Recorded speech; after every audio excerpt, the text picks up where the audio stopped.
بچی راځه تاسو باندې کور کې لږه خبرې دي راځه بالکل درغله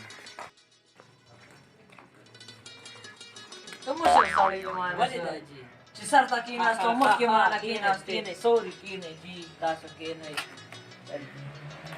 ستا ما ته ډېر شکایت راغلي دي څه شکایت ده جی تا بیا د چا کور والی دی دا جی قسم دې کړه چا کور مې وایي صرف مې تغلا کړې ده همدغه کومه مسله ده که نه چې په څه باندې هم نه پوهېږي ښه دا جی خفه نه شي ځه ځان سړی که ګورې درته مو ویله دا جی نو ځان څنګه سړی کوم واده رالو که چې ځان سړی کوم بیا به سړی شم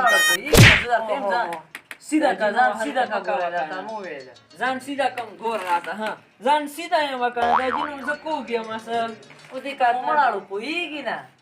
دا څه شي څه شي دا جی ستا مقصد زه درته دا وایم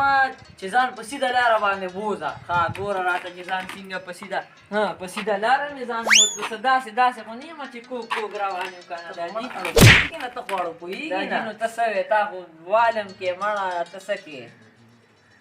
بس ته نور نه پوهېږي مړه زه دې نه شم پوهېولی راځه چې مولانا صاحب له ځو مولانا صاحب له مې سله بوځې ته خپله د جي بس ته وایه که نه هغه به در باندې دم واچوي بس راځه نورې خبرې دې نه وایه ورشو ځه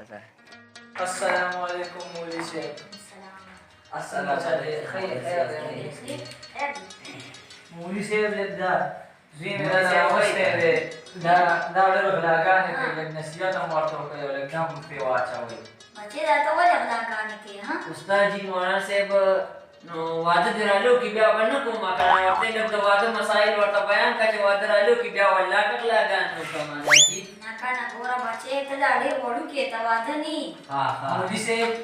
تاسو دغه خبره ډېرې مه اورئ دا ډېر ټیک نه دی ښه وایه تاسو مولانا صاحب خو ټیک یم که نه ګوره ښه ټیک تاسو په ده باندې لږ دم واچوئ چې به دې بیا دا غلاګانې پرېږدي بس مولانا صاحب او په دې د جي مې دم واچوه ښه چې دې راله زر واده وکړي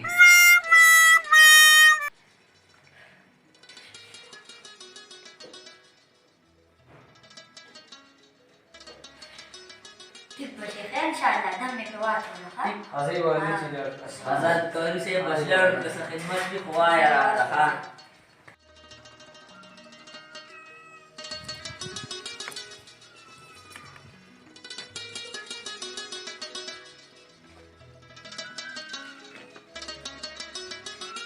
بس هلکه ولې دا جي کښېنئ ولې دا جي څه وایې بچي مولانا صاحب چې در باندې دم اچولی و نو طبیعت خو دې ښه دی که نه